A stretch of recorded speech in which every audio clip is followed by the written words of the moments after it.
It's for you. The clap is for you, yeah.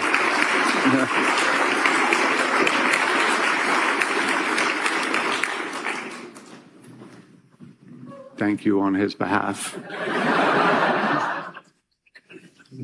I invited my boys up here, and I don't know what it says, that 50% of them took the bait.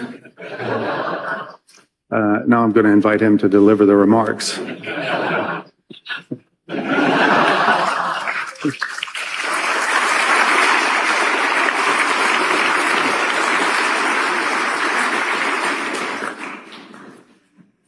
Bismillah ar-Rahman ar-Rahim.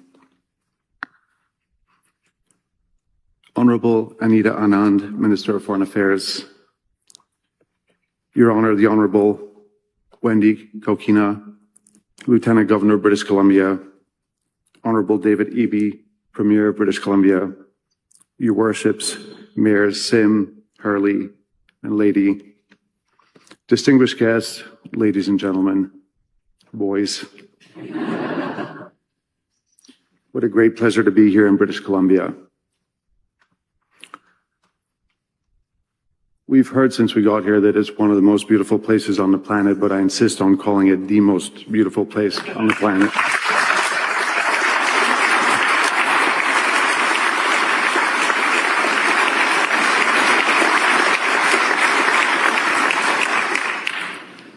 In Islam, we often say that the mountains, the ocean, and the beauty of nature are signs of God smiling on humanity.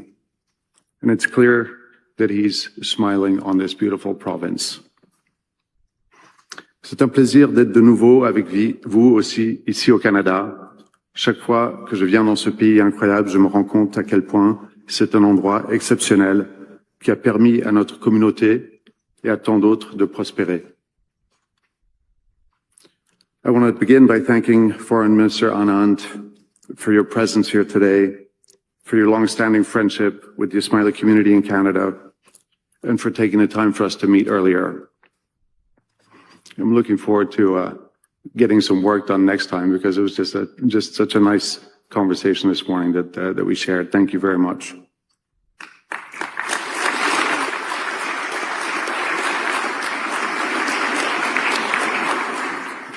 The foreign minister has just returned from a long trip, including a short visit to Pakistan, where Canada and the Ismaili Jamat have been working together for decades, including on matters of migration, of economic development, and building health and education infrastructure for the betterment of all. I also want to thank Premier Eby, who is celebrating his 50th birthday this week.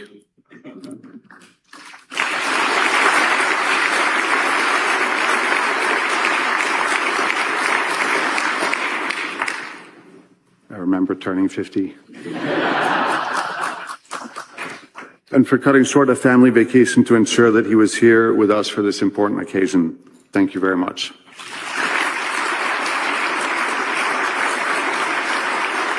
Your government's support and partnership is greatly valued and appreciated, and I know there's much more that we're going to do together in the near future. Today is a day of real celebration. It's a celebration of the commitment to cooperate between Canada and the Ismaili Jamat. It's a source of immense happiness to see tangible progress against the commitments made during my visit to Ottawa earlier this year, when Prime Minister Carney and I reaffirmed our desire to continue building together here in Canada and around the world. As the Imam of a community living in more than 70 countries, I see how conflict, poverty, exclusion, and fragile institutions can constrain even the most determined people. In an increasingly complex and turbulent world, Canada is an example of what the world can be when we lift those constraints. Canada represents the promise of what happens when we create space to lift one another up and when we seek to build an inclusive society. You okay? Really? You falling asleep?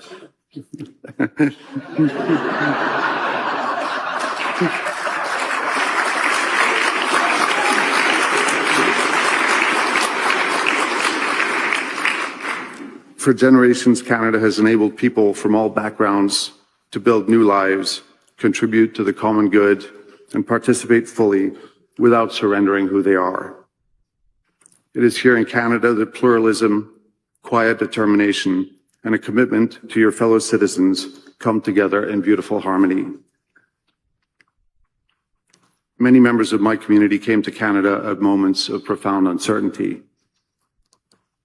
Given the opportunity to begin again, they embraced that opportunity through work, through enterprise, through service, and through commitment to their new home. Plus tôt cette année, j'ai rencontré ma communauté au Québec. Nombre de ses membres sont arrivés ces dernières années dans des circonstances extrêmement difficiles, au terme de périples migratoires éprouvants. Le récit migratoire, ainsi que ceux de plusieurs personnes présentes ici, nous rappellent sans cesse l'importance de collaborer avec le gouvernement fédéral, avec les provinces, avec les villes, afin de bâtir des institutions permanentes ici au Canada, en reconnaissance de l'enracinement durable que nous tissons dans ce pays extraordinaire. But we all understand that with opportunity comes responsibility, and it's a shared responsibility. Government has an essential role but cannot act alone. Strong societies are underwritten by communities and institutions prepared to translate values into action. As Ismaili Muslims, our understanding of Islam is that faith should first find expression in efforts to improve the quality of human life, and that self-reliance and service should reinforce one another. The projects we commemorate today bring this ethic to life. In Burnaby, Port Moody, Vancouver, new homes, care for seniors, and early learning will be brought together in ways that strengthen connection across generations. The relationship between homes, shared spaces, and places of care and learning will give physical form to dignity, openness, and community. The new community and sports center has been conceived in the same spirit. While it will serve the Ismaili community, it is my hope and prayer that it will also be a place where all in the broader community feel comfortable, feel welcome, and feel a sense of belonging. After all, our friends, our neighbors, all of you are our community. These projects have been developed through the Ismaili community's own resources, expertise, voluntary service, and commitment to building creative partnerships. This is self-reliance placed at the service of society. The agreements signed today carry the same spirit into two further areas. With Build Canada Homes, we commit to support affordable, not-for-profit, multi-generational housing across the country.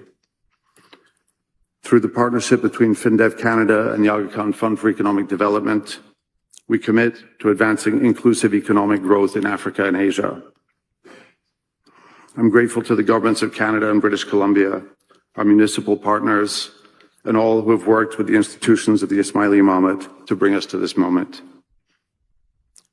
To the donors, volunteers, and professionals who have made these projects possible, I pray that your generosity is returned to you and your families manyfold. The places we build are far more than just built spaces. They create the conditions for dignity, new encounters, safety, and belonging.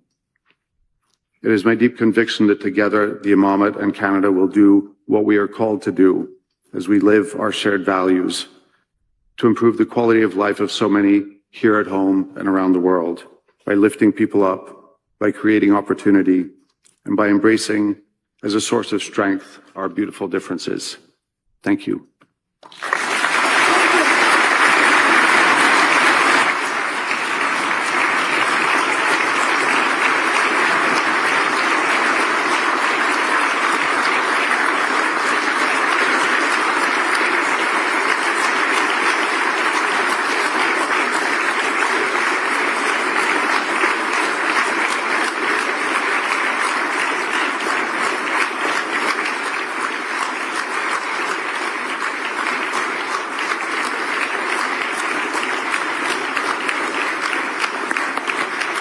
Your Highness, thank you. Please take your seats.